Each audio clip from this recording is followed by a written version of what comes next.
الحمد لله نحمده ونستعينه ونستغفره ونعوذ بالله من شرور أنفسنا ومن سيئات أعمالنا. من يهده الله فلا مضل له ومن يضلل فلا هادي له. وأشهد أن لا إله إلا الله وحده لا شريك له وأشهد أن محمدا عبده ورسوله. أما بعد فإن خير الحديث كتاب الله وخير الهدي هدي محمد صلى الله عليه وسلم وشر الأمور محدثاتها وكل محدثة بدعة وكل بدعة ضلالة وكل ضلالة في النار. أعوذ بالله من الشيطان الرجيم. بسم الله الرحمن الرحيم.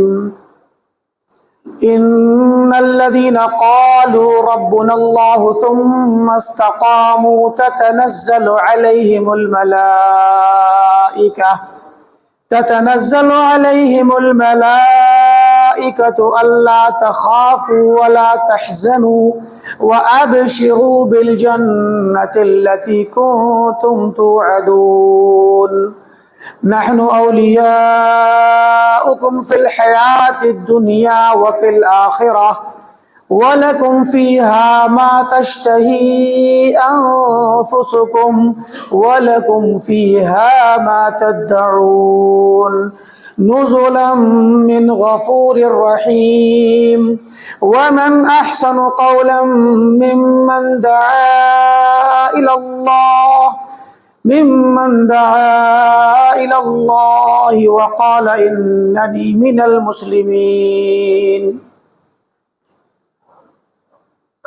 وقال النبي صلى الله عليه وسلم: يا غلام إني أعلمك كلمات احفظ الله يحفظك احفظ الله تجده تجاهك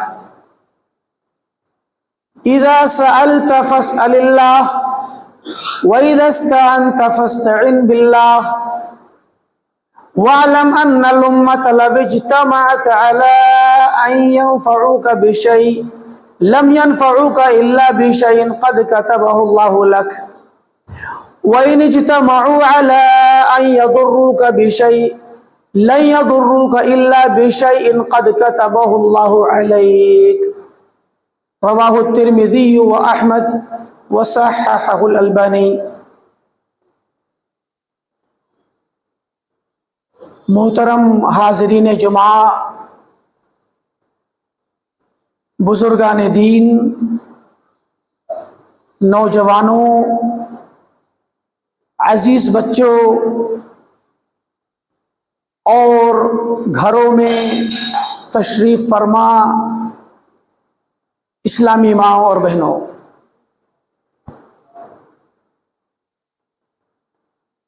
اللہ رب العالمین کی ہزاروں لاکھوں بلکہ ان گنت نعمتوں میں سے سب سے بڑی نعمت جو اس خالق کائنات نے اپنے بندوں پر کی ہے، مخصوص بندوں پر، وہ نعمت اسلام کی نعمت ہے. اسلام جو توحید سے عبارت ہے، توحید کی نعمت پا جانا، توحید کی توفیق حاصل کر لینا اور توحید کے راستے پر برقرار رہ جانا، یقیناً یہ دنیا کی اتنی عظیم الشان نعمت ہے جس کا مقابلہ کسی بھی دنیا کی آسائش اور آرام سے نہیں کیا جا سکتا. اس کائنات کا پیدا کرنے والا خالق ارض و سما، جس نے اس کائنات کا ذرہ ذرہ پیدا فرمایا، انسانوں کو پیدا کر کے اس دنیا میں بسایا، اسی رب العالمین نے انسانوں کو اپنے پیدا کیے جانے کا مقصد بتلایا، اور قرآن کریم میں ارشاد فرمایا وَمَا خَلَقْتُ الْجِنَّ وَالْإِنسَ إِلَّا لِيَعْبُدُونَ،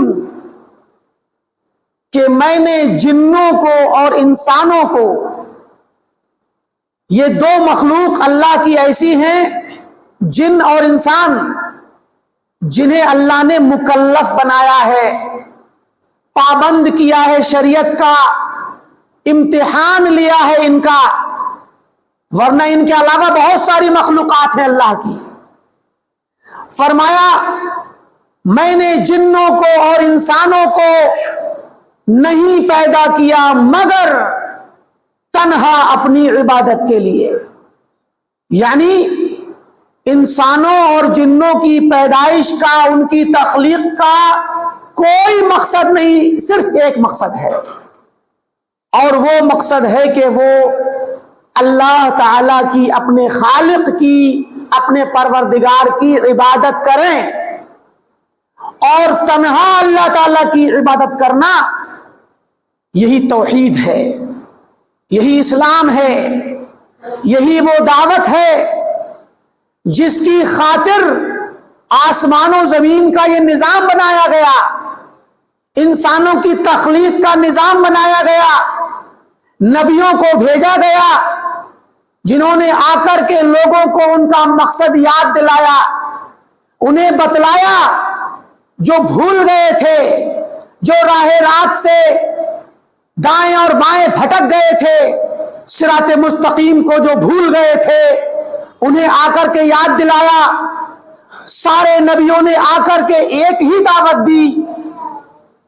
آدم علیہ السلام آئے، انہوں نے اپنے بچوں کو، اپنی اولاد کو سکھلایا، توحید کی دعوت دی، تنہا ایک خالق، ایک پروردگار، ایک رب کی عبادت کی طرف بلایا۔ 1000 سال تک آدم علیہ السلام کی وفات کے بعد 1000 سال تک ان کی ذریت، ان کے بچے، ان کی اولادیں، ان کی نسلیں 1000 سال تک توحید پر قائم رہی۔ توحید کا مطلب ہے اکیلے اللہ کی عبادت کرنا، کسی اور کی عبادت نہ کرنا۔ اس کے بعد جب آدم علیہ السلام کی اولاد میں شرک پیدا ہوا، نوح علیہ السلام کی قوم آئی، انہوں نے شرک کا کام شروع کیا، انہوں نے بزرگوں کو پوجنا شروع کیا، اپنے ہی قوم کے بڑے بڑے بزرگوں کو جن کا انتقال ہو گیا تھا، ان کے مجسمے بنائے، ان کے بت بنائے، ان کو اپنی مجلسوں میں سجایا، اور شروع میں شیطان کے بہکاوے میں انہوں نے ان بتوں کو پوجتے نہیں تھے، اپنے ان بڑے بڑے، اپنے علاقے کے، اپنے سماج کی بڑی بڑی شخصیات کو شروع میں نہیں پوجتے تھے، بلکہ ان کو اپنی مجلسوں میں رکھ کر کے صرف ان کی یادوں کے گیت گاتے تھے، ان کے قصے گایا کرتے تھے، ان کی کہانیاں گایا کرتے تھے، ان کے پرانے واقعات بتلایا کرتے تھے کہ یہ بزرگ ایسے تھے، یہ فلاں صاحب ایسے تھے، ان کی یہ خدمات ہیں، ان کی یہ اچھائیاں ہیں، اور انہوں نے یہ کام کیے، یہ اتنے بڑے بزرگ تھے، ان کے ہاتھوں پر اللہ تعالیٰ کے خاص رحمت سے کرشمے ہوئے۔ اس طرح کے بڑے بڑے جو ان کے قوم کے لوگ تھے، ان کے ساتھ انہیں اچھی محبت سے یاد کیا کرتے تھے۔ وقت گزرنے کے بعد شیطان نے نئی نسلیں آئیں، نئی نسلوں کو بھلا دیا۔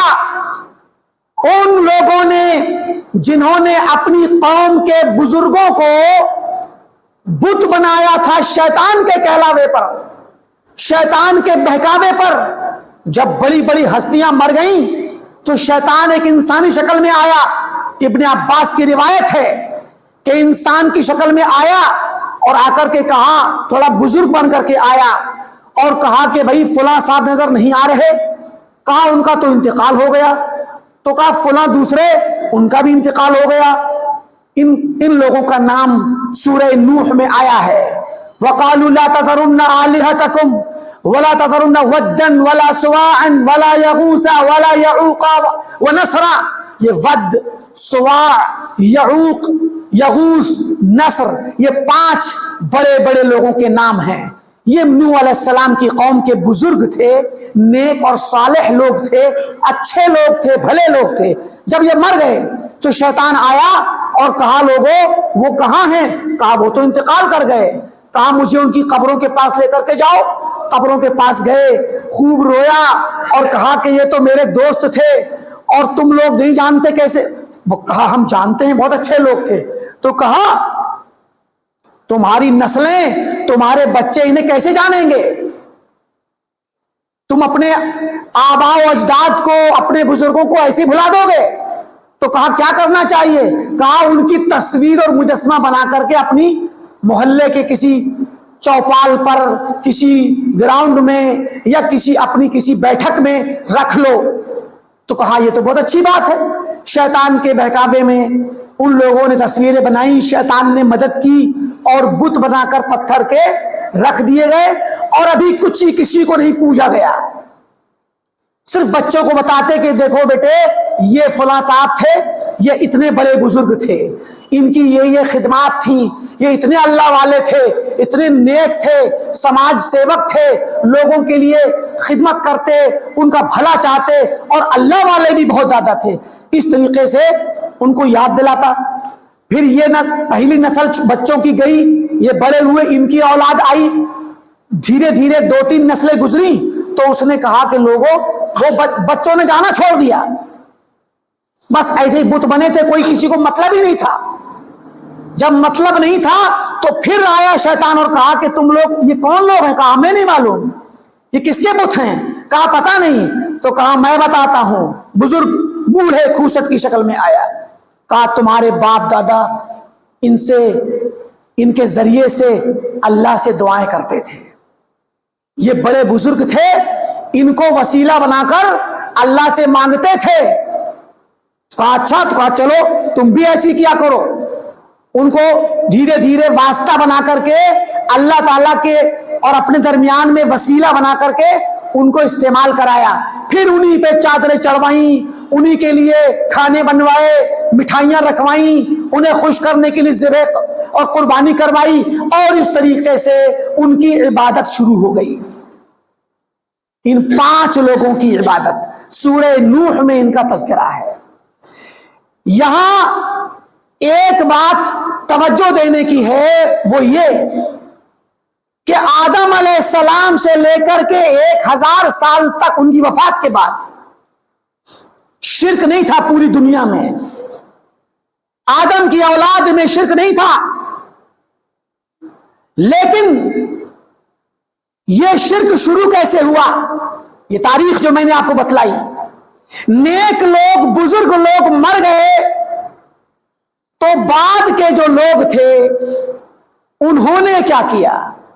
پہلی غلطی یہ ہوئی کہ ان بزرگوں نے خود کی عبادت کا اہتمام کیا، خود کی پرواہ کی، اللہ کو خوش کرنے کا خود کا التزام تو کیا، عبادت کرتے، نماز روزے کی پابندی کرتے، لوگوں کی خدمت کرتے، مگر انہوں نے اپنی جیسی نسل تیار نہیں کی جو اسی طریقے پہ چلتی۔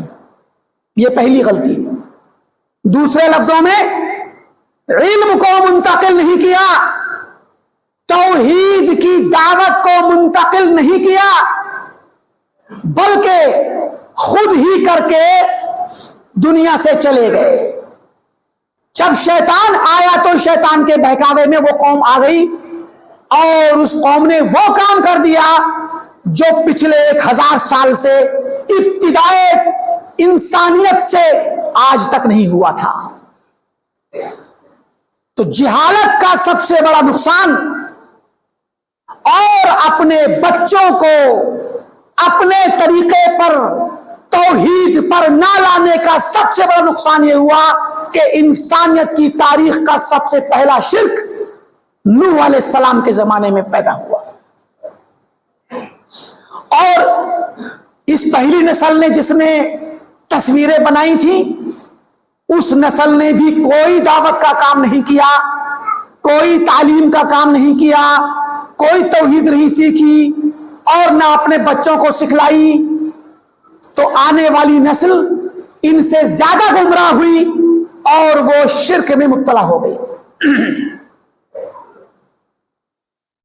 تو یہ تمام انبیاء پھر اللہ تعالیٰ نے نوح علیہ السلام کو بھیجا، جنہوں نے 1000 سال تک، تقریباً 950 سال تک اپنی قوم کے درمیان رہ کر اللہ تعالیٰ کی توحید کی دعوت دی، اور آپ جانتے ہیں واقعہ کہ پھر طوفان آیا، اور مراد یہ کہ نوح علیہ السلام کے بعد اور نبی آئے، پھر ابراہیم علیہ السلام آئے، ابراہیم علیہ السلام کے بعد پھر موسیٰ آئے، پھر عیسیٰ آئے، اور پھر آخر میں محمد عربی صلی اللہ علیہ وسلم آئے۔ ان کے درمیان بہت سارے نبی ہیں، ان سے پہلے بھی نبی آخر الزماں سے پہلے بہت سارے نبی ہیں اور رسول ہیں جو آئے۔ آنے کے بعد انہوں نے سارے نبیوں نے یہی کہا، یا قوم اعبدوا اللہ، اے میری قوم کے لوگوں اللہ کی عبادت کرو، ما لکم من الہ غیرہ، تمہارے لیے اللہ کے سوا کوئی بھی ذات، کوئی بھی شخصیت اور دنیا کی کوئی چیز اس لائق ہی نہیں کہ اس کی عبادت کی جائے سوائے اللہ کے۔ اللہ تعالیٰ اس لائق ہے کہ تنہا اس کی عبادت کی جائے۔ سارے نبیوں نے یہی دعوت دی، سارے نبیوں نے یہی سکھلایا، اور اللہ تعالیٰ نے اس کی خاطر قرآن نازل کیا، توحید کو سکھلانے کے لیے کتابیں دین انبیاء کو، اور آخری نبی کو قرآن دیا۔ ہمارے نبی محمد عربی صلی اللہ علیہ وسلم نے آ کر توحید کی دعوت کو، اسلام کی دعوت کو فائنل شکل میں پیش کیا۔ آخری رسالت، آخری پیغام، آخری میسج جب آیا تو توحید کا مکمل تصور لایا، ایمانیات کا مکمل تصور لایا، تشریعات کا مکمل سیٹ اپ لے کر کے آیا۔ ایسا دین، ایسا عقیدہ، ایسا منہج جو قیامت تک برقرار رہے گا۔ دنیا میں کوئی بھی گمراہی آ جائے، کوئی بھی مسئلہ آ جائے، کوئی بھی پرابلم آ جائے، اس کا حل اس شریعت محمدیہ کے اندر عطا کر دیا گیا۔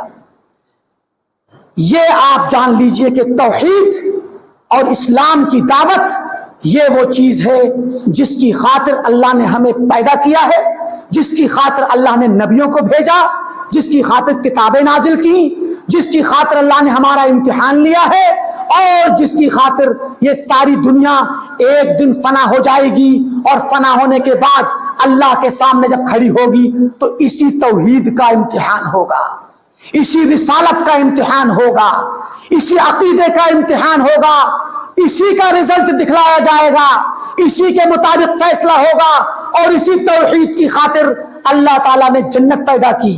اسی توحید کے مخالفین کے لیے، مشرکین کے لیے، جو خیر اللہ کی عبادت کرتے ہیں، جو اللہ کو چھوڑ کر، اس کائنات کے بنانے والے کو چھوڑ کر غیروں کی عبادت کرتے ہیں، غیروں کے سامنے سجدہ کرتے ہیں، ان کو توحید کے مخالف ہونے کی وجہ سے جہنم میں ڈالا جائے گا، جہنم رسید کیا جائے گا۔ یہ توحید ہی کا انجام ہے اور توحید کی مخالفت کا انجام ہے۔ میرے عزیزو، میرے اس آج کے خطبے کی ابتدائی گفتگو سے آپ نے اندازہ لگایا ہوگا کہ اس گفتگو میں جو اصل موضوع ہے، جو اصل نقطہ ہے، وہ اسلام اور توحید کی اہمیت، اور ساتھ میں اس پر جمے رہنے، ڈٹے رہنے، قائم رہنے کی اہمیت، اور اس کو اپنی نسلوں تک منتقل کرنے کی ضرورت۔ لہذا آج اگر ہم توحید پر ہیں، اسلام پر ہیں، اور بغیر مانگے اللہ تعالیٰ نے ہمیں اسلام دے دیا ہے، ہمیں اسلام میں پیدا کر دیا، ہمیں توحید پر پیدا کر دیا، سنت پر پیدا کر دیا، منہج سلف پر پیدا کر دیا، یا اللہ تعالیٰ نے ہمیں پیدا کہیں اور کیا تھا لیکن اپنی خاص رحمت سے ہماری رہنمائی کر دی، ہدایت دے دی، تو جان لیجئے کہ یہ اللہ تعالیٰ کی سب سے بڑی نعمت ہے۔ اس نعمت کی قدر کرنی چاہیے۔ اس نعمت کی قدر اگر ہم نے نہ کی تو ہم سے زیادہ خسارہ پانے والا کوئی نہ ہوگا۔ میں ایک مثال دوں آپ کو، اگر کوئی شخص ایسا ہو جس کی پیدائش کسی ایسے گھر میں ہوئی ہے جس میں اللہ تعالیٰ نے پشتوں سے پیسہ اور دولت اور امیری اور ثروت سے نواز دیا ہے، لاکھوں نہیں اربوں ان گنت پیسہ دولت، دنیا کے آسائش اور آرام کے سارے سامان اس کے پاس ہیں، ایک شخص امیری میں پیدا ہوا ہے، بلا شبہ یہ اللہ تعالیٰ کی بہت بڑی نعمت ہے، بہت بڑا اس کا احسان ہے کہ جو بچہ پیدا ہوا تو اس نے آنکھ کھولی ایک بڑے سے گھر میں، شیش محل جیسے محل کے اندر، اور ہر طرح کے ناز و نعمت، ہر طرح کے آرام، ماں باپ نے ہر خواہش پوری کی، ماں باپ نے ہر طرح کے کھانے پینے پہننے کپڑے ضروریات تمام چیزوں کو پورا کیا، اچھے اسکول میں پڑھایا، اچھے کھانے کھلائے، اچھی گاڑی عطا کی اور دنیا بھر کی سیر کرائی۔ کیا چاہیے انسان کو؟ یہی سب چاہیے۔ اس بچے نے آنکھ کھولی امیری میں، ماں باپ کا انتقال ہوا، بچہ بڑا ہو گیا، جوان ہو گیا، اس نے اس دولت کو خرچ کرنے کی جو عادت بچپن سے تھی خرچ کرتا رہا، لیکن اس کے باپ نے اسے دولت کی حفاظت کرنا نہیں سکھایا، یا باپ نے سکھایا لیکن اس نے سیکھا نہیں، اس نے پرواہ نہیں کی۔ اب اس دولت کی حفاظت کرنے کی اس کے پاس کوئی بھی ترکیب نہیں، صرف خرچ کرتا جا رہا ہے۔ ایک دن ایسا آئے گا خود کنگال ہو جائے گا اور اس کی اپنی اولاد، اس کی اپنی نسل تباہ و برباد ہو جائے گی۔ یہ دنیا میں دیکھا جاتا ہے، محسوس کیا جاتا ہے، مشاہدہ کیا جاتا ہے، تجربہ کیا جاتا ہے۔ بہت سارے ایسے لوگ ہوتے ہیں دنیا میں، ہر جگہ، ہر شہر میں، دنیا کے کسی بھی کونے میں ہو، ایسے حالات ہوتے ہیں کہ بسا اوقات کسی گھر میں، کسی مالدار گھرانے میں بعض ایسے وارثین، بعض ایسے جانشین، بعض ایسے بچے یا اولادیں ہو جاتی ہیں پیدا یا بڑی ہو جاتی ہیں جو اپنے باپ دادا کی پوری امپائر کو تباہ و برباد کر دیتی ہیں۔ تو جس طریقے سے مال ایک بڑی نعمت ہے، قیمتی چیز ہے، اس کی حفاظت ہم خود کرتے ہیں اور اپنے بچوں کو حفاظت کرنا سکھاتے ہیں تاکہ وہ بچے خود اور ان کی آنے والی نسلیں اس دولت سے محروم نہ ہو جائیں، فقیری کا شکار نہ ہو جائیں، کلاش نہ ہو جائیں، تنگ دست و تہی دست نہ ہو جائیں اور دنیا میں بھیک مانگنے کا پیالہ نہ پکڑ لیں۔ ہم ڈرتے ہیں، ہم توجہ دیتے ہیں، زور صرف کرتے ہیں، بچوں کو سکھاتے ہیں۔ تو یہ تو دنیا کی نعمت ہے، زندگی جینے کے لیے چند دن کی زندگی کی، چند دن کے آرام کی ایک نعمت ہے۔ 60 سال 70 سال 80 سال کوئی جیا اور اس نے کھایا پیا آرام کیا پھر چلا گیا، ایسے ہی اس کی آگے والی نسل بھی ایسے ہی رہے گی اور اتنی ہی عمر پا کے چلی جائے گی۔ ایک مختصر سی زندگی کے لیے، اس دنیاوی فانی زندگی کے لیے ہم اتنی محنت کرتے ہیں، اتنا زیادہ سوچتے اور فکر کرتے ہیں، اپنے بچوں کو مال کمانے کے طریقے سکھاتے ہیں، مزید پرانے کی حفاظت اور نیا سکھانے کی تربیت دیتے ہیں تاکہ پرانا محفوظ رہے اور مزید اضافہ ہو، دولت بڑھے، تاکہ کبھی بھی کوئی خطرہ نہ آئے، مزید بڑھتا جائے تو انسان زندگی اچھے سے گزارے گا، اس کے بچوں کا بھی مستقبل سیکیور ہوگا۔ تو پھر وہ زندگی جو آخرت کی ہے، جو ہمیشہ رہنے والی ہے، وہ کامیابی جو ہمیشہ کی ہے، اگر وہ کامیابی ملی تو سب سے بڑی اللہ کی نعمت، سب سے بڑی خوش نصیبی، اور اگر وہ کامیابی نہ ملی تو اس سے بڑا خسارہ کوئی نہیں ہوگا۔ تو اس کامیابی کے لیے ہم جو نعمت ضروری ہے اس نعمت کی حفاظت کی فکر کیوں نہیں کرتے؟ ہمارے پاس ایمان ہے، ہمارے پاس اسلام ہے، ہمارے پاس توحید ہے، ہمارے پاس سنت ہے، ہمارے پاس سلف اور صحابہ کا طریقہ ہے۔ اللہ کی قسم یہ اللہ کی بہت بڑی نعمت ہے، اور یہ نعمت ہمیں آخرت کی کامیابی کی ضمانت دیتی ہے۔ اگر ہم نے اس نعمت کی قدر نہ کی اور اس کی حفاظت نہ کی، بلکہ اس کی حفاظت کے ساتھ مضبوطی سے قائم رہنے کی تربیت اپنے بچوں کی نہ کی، تو جان لیجئے کہ وہ دن بعید نہیں کہ اس کفرستان کے اندر، جہاں چاروں طرف کفر ہے، چاروں طرف شرک ہے، چاروں طرف الحاد ہے، اور خصوصی طور پر یہ سرزمین متھرا جہاں پر شرک اور کفر کا بازار لگا ہے، جہاں پر غیر اللہ کی عبادت ہوتی ہے، ہر گلی ہر کوچے میں غیر اللہ کی عبادت کے مظاہر ہیں۔ اللہ تعالیٰ کو چھوڑ کر اللہ کے دین کی بغاوت کے مظاہر آپ کو ہر جگہ ملیں گے، اللہ تعالیٰ کو ناراض کرنے والوں کے مظاہر ملیں گے۔ اسلام کے خلاف کفر کا یہاں پر بول بالا ہے۔ اسلام تھوڑا سا ہے، مسلمان تھوڑے سے ہیں، اللہ کو جاننے والے تھوڑے سے ہیں۔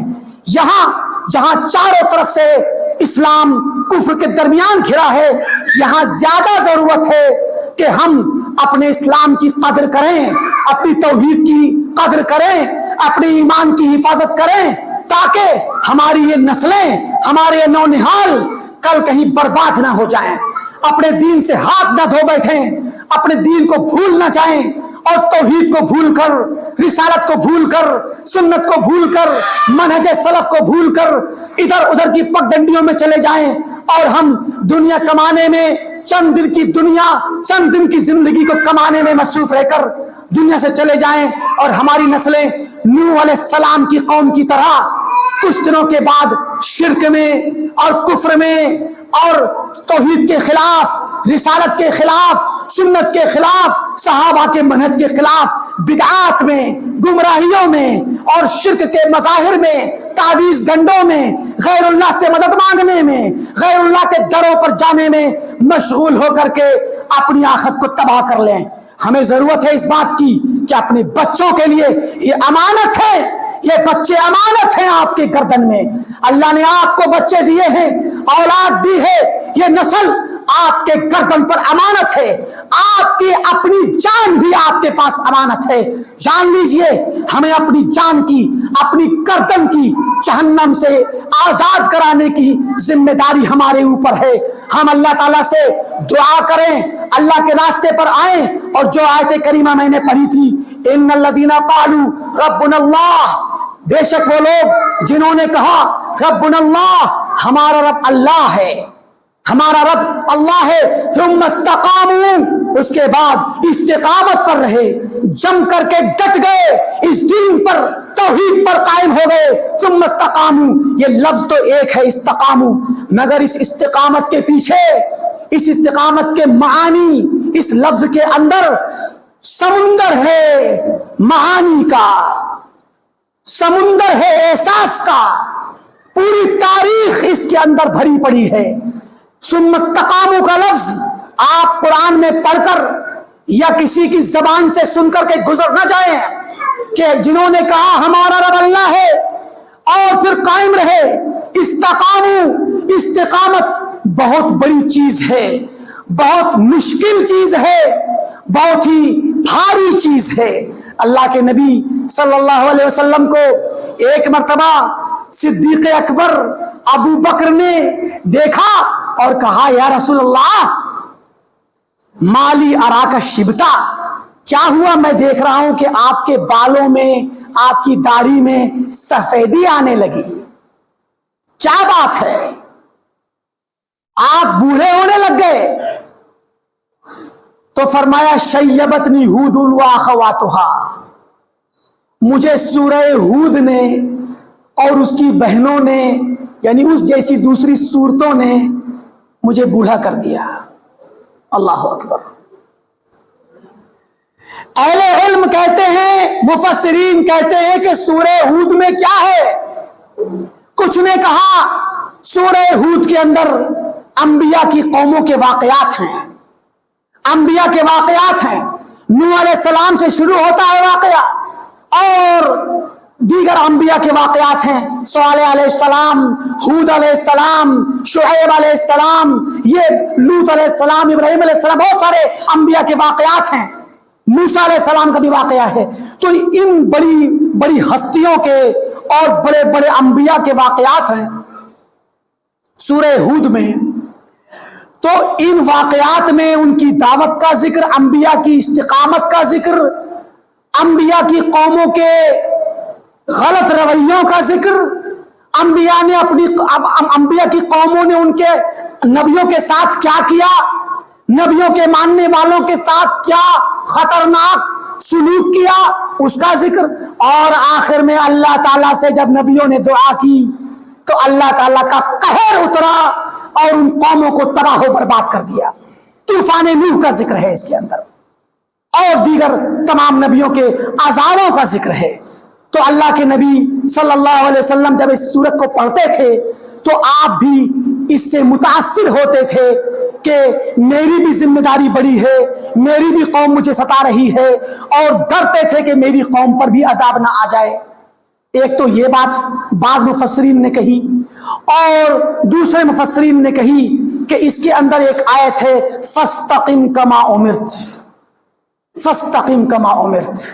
کہتے ہیں یہی وہ لفظ ہے جس نے آپ کو بوڑھا کر دیا. استقم, جمے رہیے توحید پر. اس کی مثال, آپ کو کسی نے انعام میں 1 ارب روپیہ دے دیا, ساتھ میں وصیت کر دی اس کی حفاظت کرنا. تو جتنے زیادہ آپ کو خوشی ہوئی تھی پیسہ پا کر کے, اس سے کئی گنا آپ فکر لگ جائے گی اس کی حفاظت کی. کہا کہ بھئی یہ پیسہ پکڑو, اس کی حفاظت کرنا ہے. آپ کو نیند نہیں آئے گی, اور ایسا ہوتا ہے. اچانک میں اگر آپ کو پیسہ مل جائے تو آپ کو نیند نہیں آئے گی, زیادہ بڑی مقدار میں. المہم, اللہ کے نبی صلی اللہ علیہ وسلم کو جب اللہ تعالیٰ نے حکم دیا کہ فاستقم کما امرت, جمے رہو اس دین پر جیسا کہ آپ کو حکم دیا گیا ہے. کیسے جمے رہنا ہے؟ کہیں کل کے دن میں مجھ سے کوئی ایسی غلطی نہ ہو جائے جو رب کو ناراض کر دے. ایسا نہ ہو جائے کہ میں صراط مستقیم سے بھٹک جاؤں. اس احساس کو لے کر آپ بوڑھے ہو گئے. تو یہ جو آیت ہے ان الذین قالوا ربنا اللہ, بے شک وہ لوگ جنہوں نے کہا کہ ہمارا رب اللہ ہے, اے اللہ تو ہمارا رب ہے, ہم تیری عبادت کرتے ہیں اور کرتے رہیں گے. یہ کہہ دیا, ثم استقاموا, پھر جم کر کے دکھایا, استقامت پر رہے, ڈٹے رہے.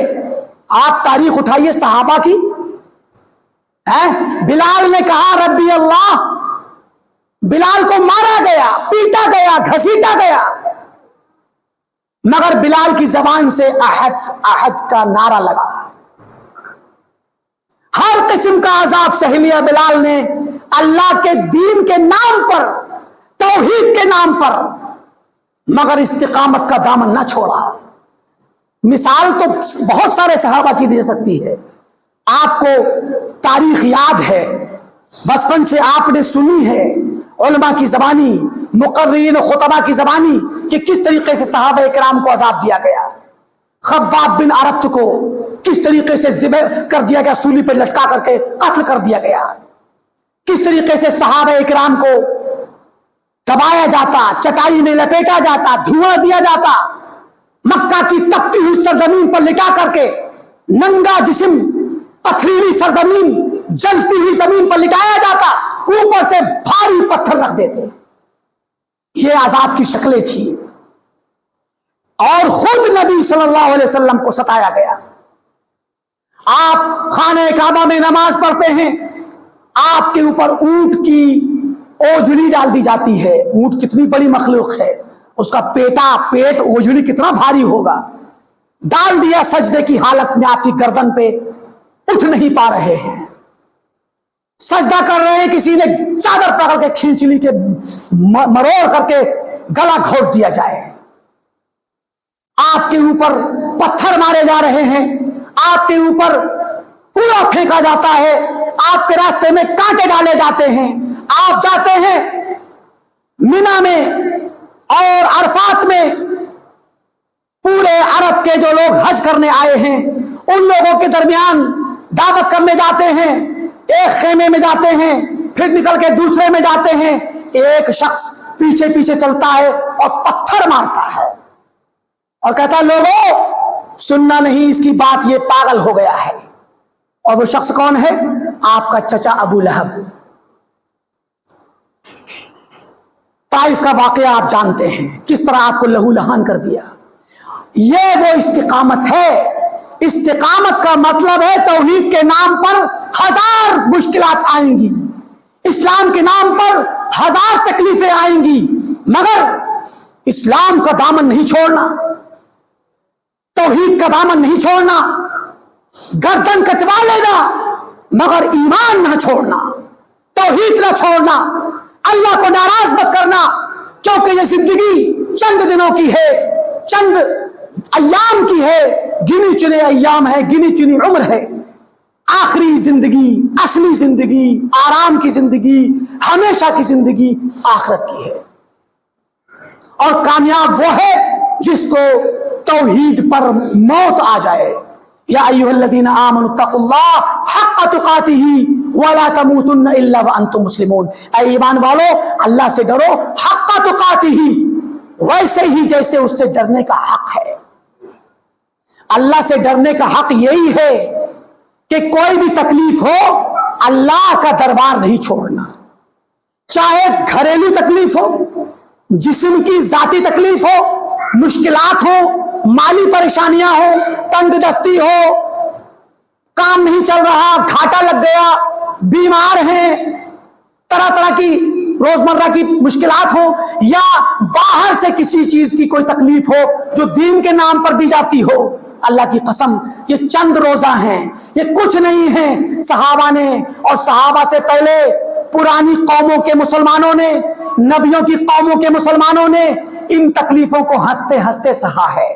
اللہ کے نبی صلی اللہ علیہ وسلم ایک مرتبہ خانہ کعبہ میں بیٹھے ہوئے تھے، ٹیک لگا کر کے کچھ صحابہ آئے اور کہا یا رسول اللہ صلی اللہ علیہ وسلم کیا آپ نہیں دیکھتے کہ ہمارے اوپر مکہ والے کتنا ظلم کر رہے ہیں، مکہ کے مشرکین ہمیں کتنا تنگ کرتے ہیں، ہمیں مارتے پیٹتے ہیں، عذاب دیتے ہیں، تو آپ اللہ سے دعا کر دیجئے کہ ہمارا عذاب ہٹ جائے، اللہ ختم کر دے، ہمیں آرام دے دے۔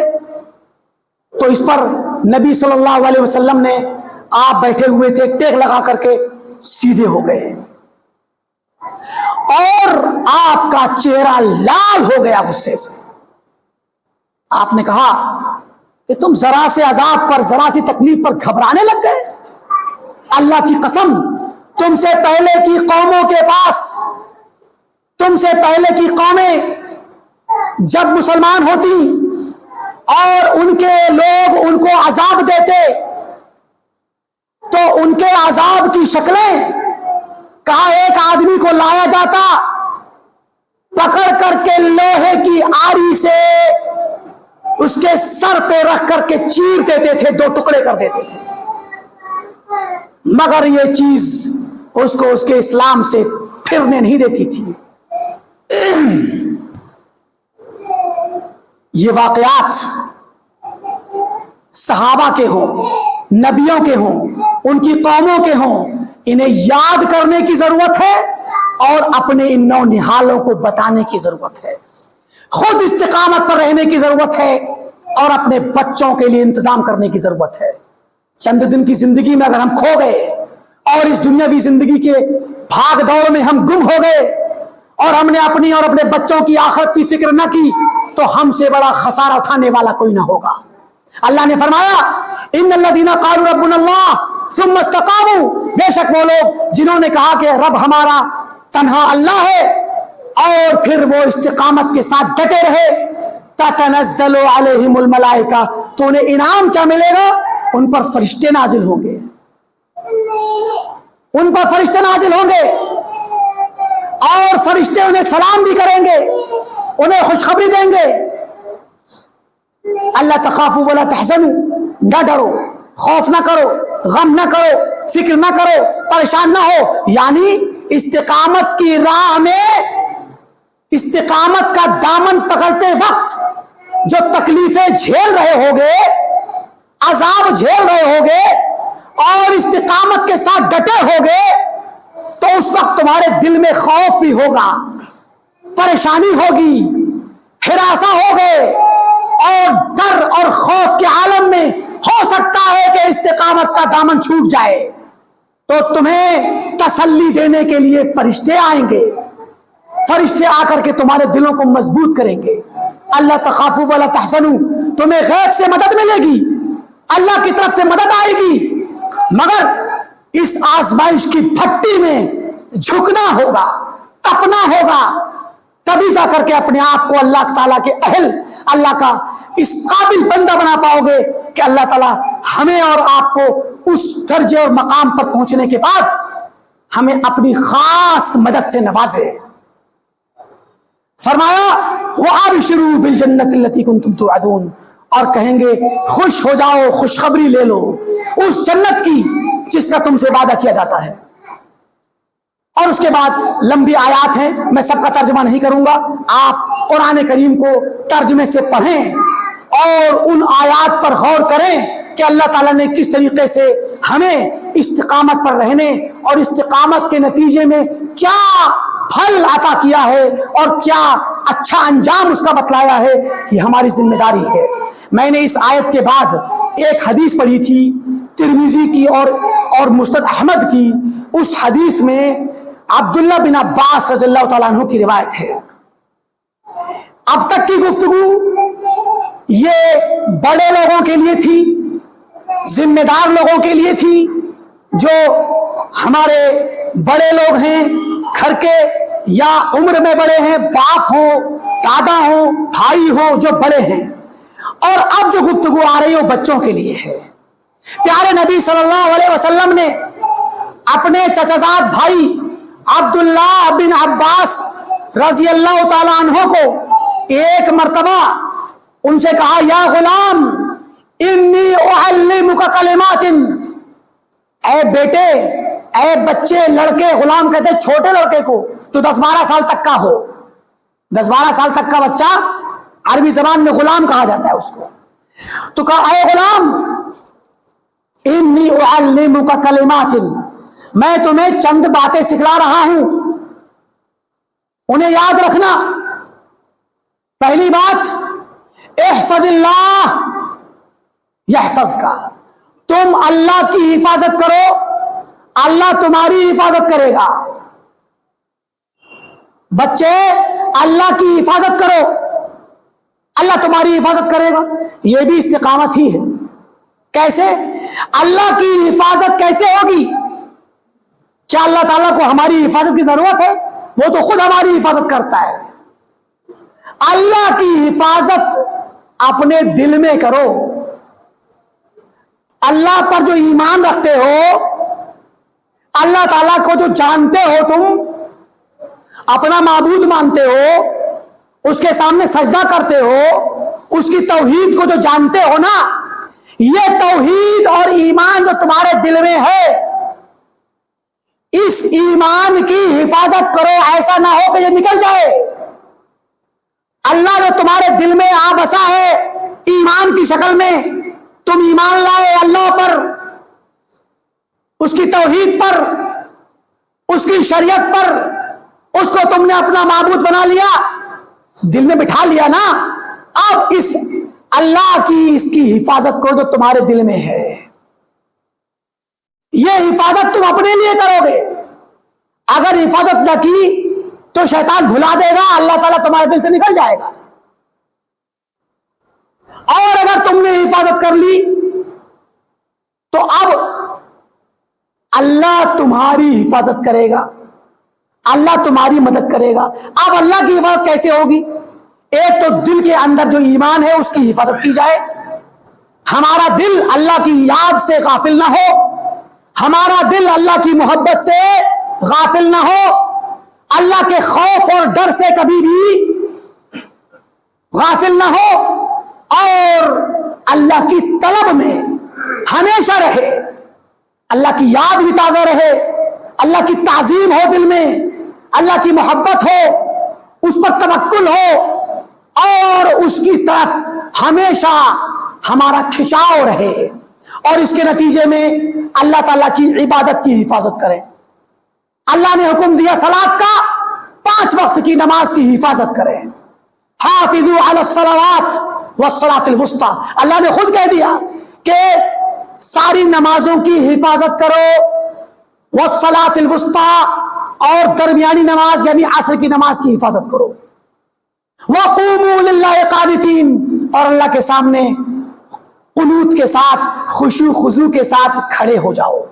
تو اب ہم اگر اللہ کے پر ایمان رکھتے ہیں اور اپنے ایمان کی حفاظت کریں گے، اور ایمان جو دل میں ہوتا ہے اس کو اپنے عمل سے ظاہر کریں گے، اور اس کی صلاۃ کی حفاظت کریں گے، مسجد کو آباد کریں گے، اس کے دیگر حکموں کی پیروی کریں گے، زکوٰۃ ہے، حج ہے، رمضان کا روزہ ہے، اور جو دیگر حکم ہیں، سچ بولنا، دھوکہ نہ دینا، جھوٹ نہ بولنا، گالی گلوچ نہ کرنا، کسی پر ظلم نہ کرنا، الغرض جو بھی شریعت کے احکام ہیں ان کی ہم جب حفاظت کریں گے تو یہ ہم نے اللہ کی حفاظت کی اپنے لیے۔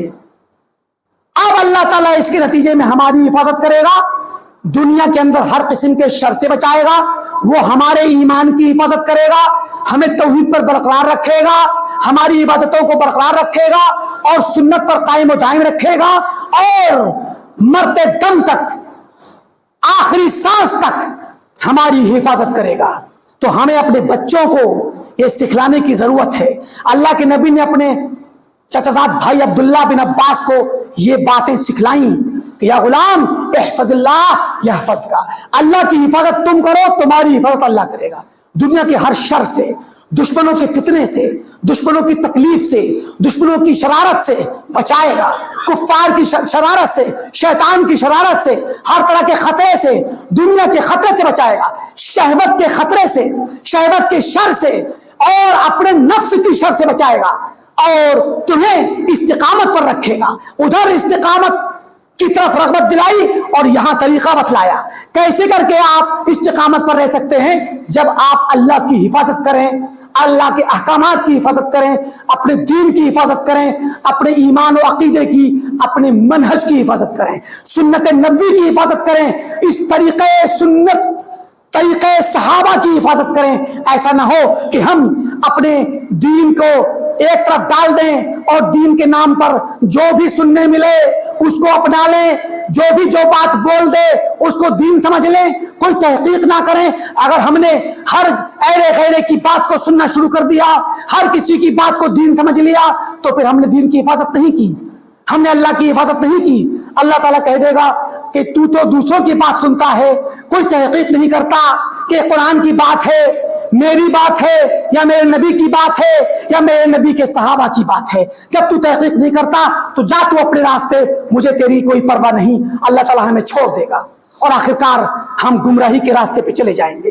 تو ضرورت ہے کہ اپنے عقیدے کی حفاظت کریں، اپنی توحید کی حفاظت کریں، اپنے ایمان کی حفاظت کریں، اپنی صلاۃ کی حفاظت کریں، سنت کی حفاظت کریں، اور طریقہ نبوت کی حفاظت کریں، طریقہ سلف کی حفاظت کریں۔ اپنے بچوں کو سکھلائیں، اپنے بچوں کے ساتھ بیٹھیں، شام کو درس کا ایک حلقہ لگائیں، اپنی بیوی کو، اپنے بچوں کو، ماں کو، باپ کو بٹھائیں، آؤ بیٹھو، اللہ تعالیٰ کے ساتھ تھوڑا وقت گزار لیں۔ اللہ کی قسم یہ نئی بات نہیں کہہ رہا، ایسا کوئی مشورہ نہیں دے رہا جو پہلی بار آپ کو دے رہا ہوں یا آپ نے سنا ہو۔ صحابہ کہتے تھے، ابو الدرداء کہتے تھے، معاذ بن جبل کہتے تھے، عمر بن خطاب کہتے تھے، رضی اللہ عنہم جمیعاً کہتے تھے، تعالوا بنا، آؤ بیٹھیں، نزدد ایمانن، بخاری کے اندر یہ واقعات ہیں، بخاری کی حدیث ہے، کہتے تھے آؤ حلقے میں 2-4 لوگ مل کے بیٹھ جائیں، ایمان زیادہ کر لیں، اپنا ایمان بڑھا لیں۔ کچھ کہتے آؤ تعالو ساعتن نؤمن ساعتن، آؤ کچھ دیر، 1 آدھ گھنٹہ ایمان لے آئیں۔ ایمان لے آئیں، یعنی ایمان کو تازہ کر لیں، ایمان کو پھر سے نیا کر لیں، ایمان کی تجدید کر لیں۔ دلوں پہ زنگ آتی ہے جس طرح لوہے پہ زنگ آتی ہے۔ اگر کوئی لوہا ہتھوڑا اگر آپ استعمال کرتے رہیں گے اس پر کبھی بھی زنگ نہیں آئے گی، اور اگر آپ اس کو اٹھا کر کے کہیں رکھ دیں گے 2 مہینے 4 مہینے 6 مہینے کے بعد اس ہتھوڑے پر بھی زنگ آئے گی، اس کا ہتھا بھی اگر لوہے کا ہوگا تو اس پر بھی زنگ آئے گی۔ کوئی بھی سامان چاقو چھری بھی ہو اس کو رکھ دیں گے تو اس پہ بھی زنگ آ جائے گی، لیکن استعمال کرتے رہیں گے تو زنگ نہیں آئے گی، اور اگر بہت دنوں کے بعد اٹھائیں گے زنگ آ جائے گی تو آپ صاف بھی کر لیں گے۔ اگر زنگ کو صاف نہ کیا تو دھیرے دھیرے وہ زنگ اس پورے لوہے کو کھا جائے گی، کھوکھلا کر دے گی، ٹوٹ پھوٹ کے برباد ہو جائے گا، خستہ ہو جائے گا۔ حقیقت ہے کہ نہیں ہے؟ یہی حال ہے ہمارے دل کا۔ ہمارا دل اسی لوہے کی طرح ہے جس پر زنگ آتی ہے۔ اگر ہم نے اپنے دل کو اللہ کے ذکر سے تازہ نہ کیا، اللہ کے ایمان سے تازہ نہ کیا، توحید کے ذکر سے دوبارہ سے زندہ نہ کیا، تو یہ ہمارا دل زنگ آلود ہو جائے گا، مردہ ہو جائے گا، اور آخرکار یہ اللہ سے اتنا دور ہو جائے گا کہ پھر بلانے پر بھی نہیں آئے گا، بلانے پر بھی اس کو کوئی جنبش نہ ہوگی، یاد دلانے پر اسے کچھ یاد نہیں آئے گا۔ اور اللہ تعالیٰ کا نظام ہے، اللہ کا قانون ہے کہ جو شخص اللہ سے دور بھاگتا ہے اللہ تعالیٰ اس سے دور بھاگتا ہے، اس کو چھوڑ دیتا ہے۔ فَلَمَّا زَاغُوا أَزَاغَ اللَّهُ قُلُوبَهُمْ، جب ان لوگوں نے انحراف کی راہ اختیار کی تو اللہ تعالیٰ نے ان کے دلوں کو گمراہ کر دیا، ان کو منحرف کر دیا۔ نَسُوا اللَّهَ فَنَسِيَهُمْ، فرمایا یہ اللہ کو بھول گئے، اللہ ان کو بھول گیا، یہ اللہ کو بھول گئے، اللہ ان کو بھول گیا۔ اللہ کا نظام ہے۔ اور ایک بات جان لیجئے، جس طریقے سے آج اللہ تعالیٰ نے ہدایت دی ہے، ہدایت 2 طرح سے دیتا ہے اللہ تعالیٰ، اور دونوں آپ کے سامنے موجود ہیں۔ مثال ہے، ایک دیتا ہے خود سے بغیر مانگے، جس کو ہدایت کے گھر میں پیدا کر دیا اس کو بغیر مانگے انعام دے دیا، ویسے جیسے کہ کسی بچے کو مالدار گھرانے میں پیدا کر دیا، بغیر مانگے دولت مل گئی اس کو۔ اور دوسری شکل یہ ہے ہدایت کی کہ جب آپ ہدایت مانگیں گے، اس سے طلب کریں گے، تب دے گا، تب دے گا۔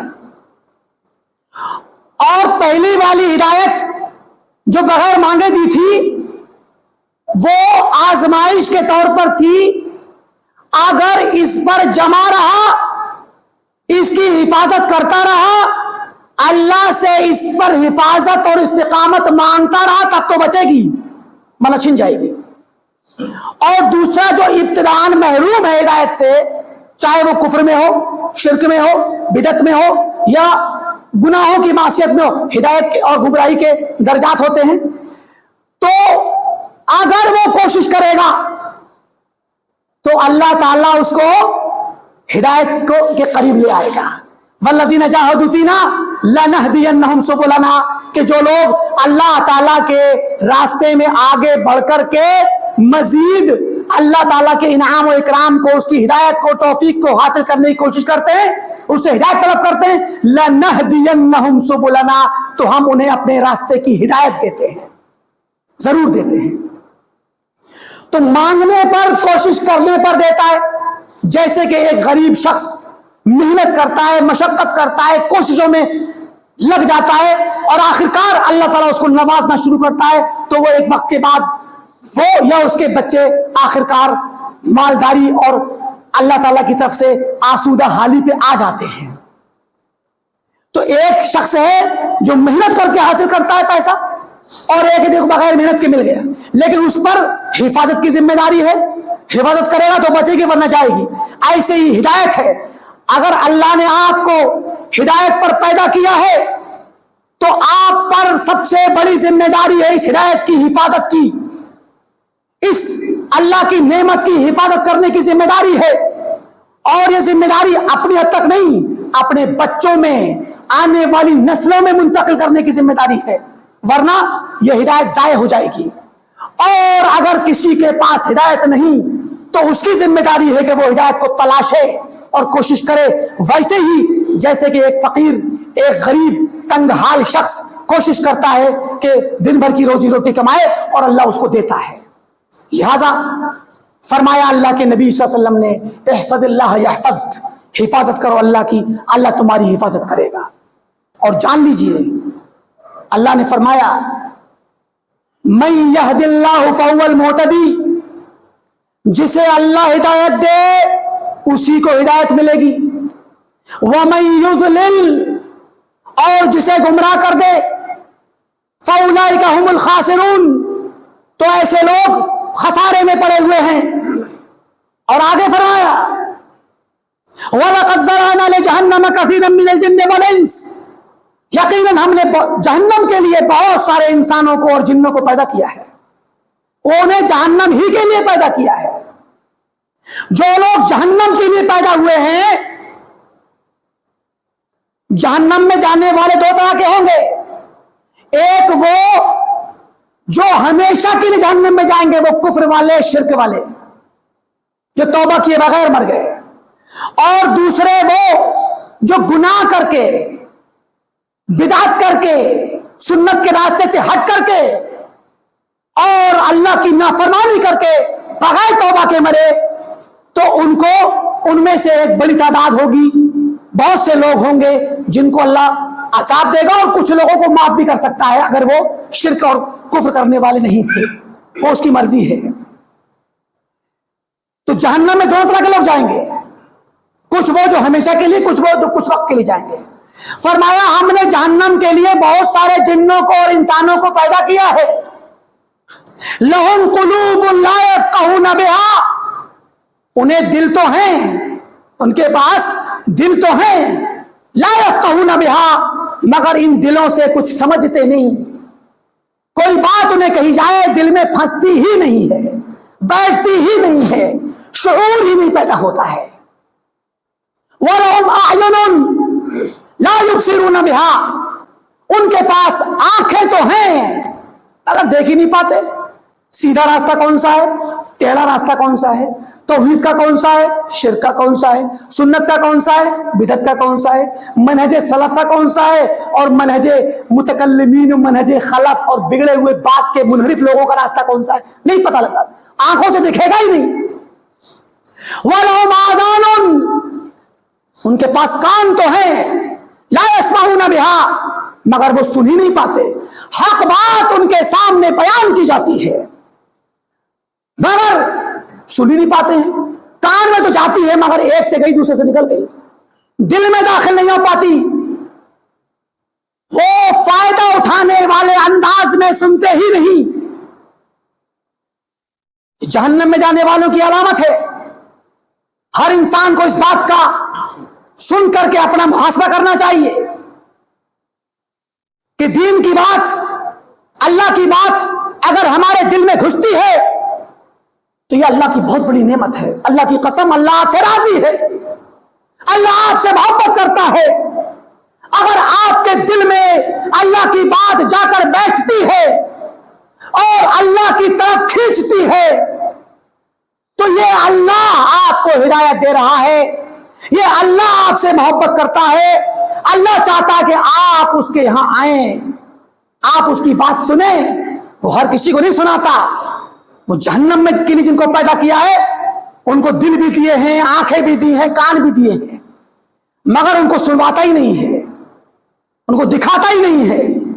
اگر ہمارا حال بھی ایسا ہی ہے تو توبہ کرنی چاہیے، فوراً واپس آئیے، ڈریے اس بات سے، ہمارے سلوک سے، ہمارے رویے سے، ہمارے چال چلن سے، روزمرہ کی زندگی سے اگر ہمارا یہ معاملہ بنا ہوا ہے، اذان ہوتی ہے اور ہم سن کر کے بھول جاتے ہیں، مسجد میں نہیں آتے، تو جان لیجئے، یہ مت سمجھیے کہ میں دکان پر بیٹھا ہوں، کاروبار کر رہا ہوں، مارکیٹ میں ہوں تو کچھ پیسہ کما رہا ہوں، نہیں، اللہ کی قسم، اللہ نے آپ کو اس قابل ہی نہیں سمجھا کہ آپ کو اپنے سامنے آ کر کے جھکوائے،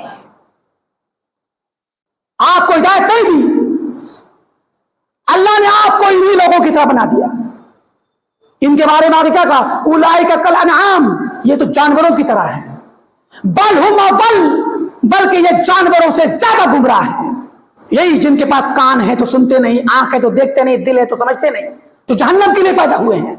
جو لوگ جہنم کے لیے پیدا ہوئے ہیں وہ دین کا پیغام سن کر، اللہ کا نام اور اس کا پیغام سن کر لرزتے نہیں۔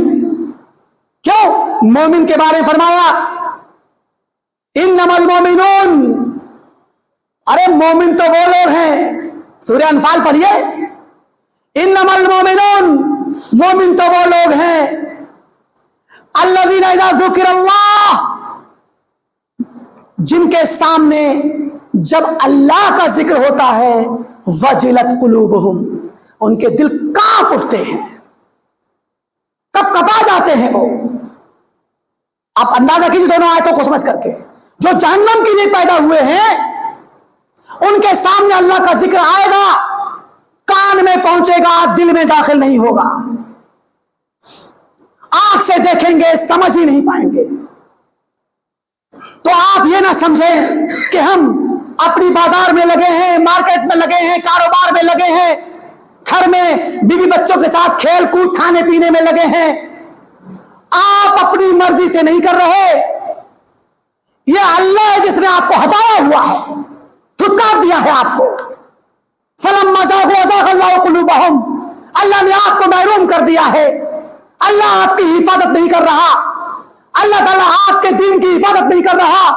اس سے بڑی اللہ تعالیٰ کی طرف سے حفاظت اٹھا لینے والی بات کون سی ہوگی کہ آپ کو اپنے دربار میں نہیں بلا رہا، آپ کو مسجد میں آنے کی توفیق نہیں دے رہا، آپ کو دین کے لیے دو کام کرنے کی توفیق نہیں دے رہا، آپ کو اپنے بچوں کے سامنے دین کی دو باتیں سکھانے کی توفیق نہیں دے رہا۔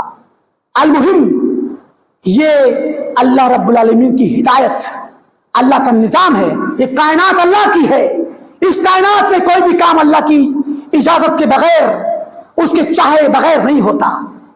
جس کو وہ ہدایت دیتا ہے اسے ہدایت ملتی ہے، اور جسے وہ گمراہ کرتا ہے وہ خسارہ اٹھانے والوں میں سے ہے۔ جیسے کہ فرمایا والعصر ان الانسان لفی خسر، قسم ہے زمانے کی، قسم ہے عصر کی، سارے انسان خسارے میں ہیں، الا الذین آمنوا وعملوا الصالحات، سوائے ان لوگوں کے جو ایمان لائے اور نیک عمل کیے، اور وعملوا الصالحات وتواصوا بالحق وتواصوا بالصبر، جنہوں نے نیک عمل بھی کیے اور اس نیک عمل اور ایمان والے اس کام کو دوسروں تک پہنچایا۔ تواصی بالحق، اپنے بچوں کو پہنچایا، اپنے اہل عیال کو پہنچایا۔ یا ایھا الذین آمنوا قوا انفسکم واہلیکم نارا، اے ایمان والو اپنے آپ کو بچاؤ جہنم سے، اور اپنے گھر والوں کو، اپنے بچوں کو بچاؤ۔ وقودھا الناس والحجارہ، جس کا ایندھن انسان اور پتھر ہیں۔ لہذا بات تو بہت لمبی ہو جائے گی، وقت کافی ہو چکا، وہ حدیث بھی مکمل نہیں ہوئی، وہ اس حدیث کو مکمل کرنے میں وقت لگ جائے گا، لیکن خلاصہ جو میں کہنا چاہتا تھا، اس پورے خطبے کا خلاصہ دو باتوں میں ہے۔ پہلی چیز، ہم سب باشعور لوگ، ہم سب بڑے لوگ جو بالغ اور عاقل ہیں، وہ سب اللہ تعالیٰ کی دی ہوئی ہدایت کی قدر کریں، اسلام کی قدر، ایمان کی قدر، توحید کی قدر، سنت کی قدر، سلف کے منہج سلف اور اہل الحدیث کے مسلک کی قدر کریں۔ اور قدر کرنے کا طریقہ ہے کہ اس پر جمے رہیں اور عمل کر کے اس کو نبھائیں۔ اور دوسری چیز، اس کو اپنے بچوں میں منتقل کیجیے، بچوں کو سکھائیں، یہ مسجد ویران نہ رہے، یہ مسجد اجڑی ہی نہ رہے، بلکہ یہ مسجد اللہ کے ذکر سے آباد رہے۔ اس مسجد میں حلقہ لگے، یہاں پر قرآن کی تعلیم ہو، شام کو مکتب لگے، شام کو عصر کے بعد 1 گھنٹے کی یا جو بھی وقت متعین کیا جائے بچوں کو قرآن پڑھایا جائے، توحید کی آیتیں انہیں یاد کرائی جائیں۔ اور جان لیجئے، قرآن اگر جس سینے میں ہوگا، جس سینے کے اندر قرآن ہوگا، اس سینے میں اللہ کا کلام ہوگا، اور یہ اللہ کا کلام اس سینے کو، اس دل کو کفر سے بچائے گا۔ اللہ کی توفیق ملے گی، مدد ملے گی، اور اس کفرستان میں، خاص کر اس ماحول میں جہاں چاروں طرف شرک ہے اور شرک کو آزادی ملی ہوئی ہے بڑھنے کی، پھیلنے کی، طاقت کی، اقتدار کی، حکومت کی، ہر طرح کے وسائل کی، ایسے ماحول میں ہمیں اپنے بچوں کو، اپنی نسلوں کو ایک طرف شرک سے بچانا ہے۔ ابراہیم علیہ السلام نے دعا کی تھی کہ اللہ مجھے اور میرے بچوں کو شرک سے بچانا، بتوں کی عبادت سے بچانا۔ ابراہیم علیہ السلام اتنے بڑے امام الحنفاء، امام الموحدین، جو دنیا میں قیامت تک آنے والے انسانوں میں سارے موحدین کے امام ہیں، حنیفوں کے امام۔ حنیف کسے کہتے ہیں؟ جو شرک سے اور کفر سے ہٹ کر کے سیدھی راہ پہ چلنے والا، توحید پہ چلنے والا ہو، توحید پہ چلنے والوں کے امام ہیں وہ، جن کی اقتدا کرنے کی اللہ تعالیٰ نے اپنے نبی کو پیروی کرنے کی تعلیم اور تلقین دی۔ تو ابراہیم علیہ السلام نے دعا کی تھی اللہ مجھے اور میرے بچوں کو شرک سے بچانا۔ غور کیجئے، اپنے گریبان میں جھانکیے اور پوچھئے خود سے، ہم کتنے بار دعا کرتے ہیں اللہ سے کہ اللہ مجھے اور میرے بچوں کو، میری نسل کو شرک سے بچانا۔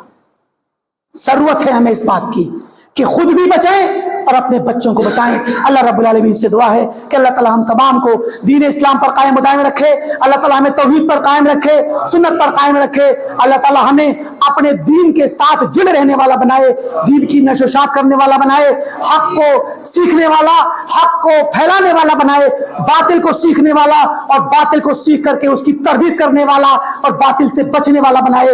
ہماری نسلوں کو اللہ تعالیٰ توحید پر قائم رکھے، آمین۔ وآخر دعوانا الحمدللہ رب العالمین۔ بارک اللہ لی ولکم فی القرآن العظیم ونفعنی وإیاکم بالآیات والذکر الحکیم، انہ تعالی جواد کریم ملک الرؤوف الرحیم۔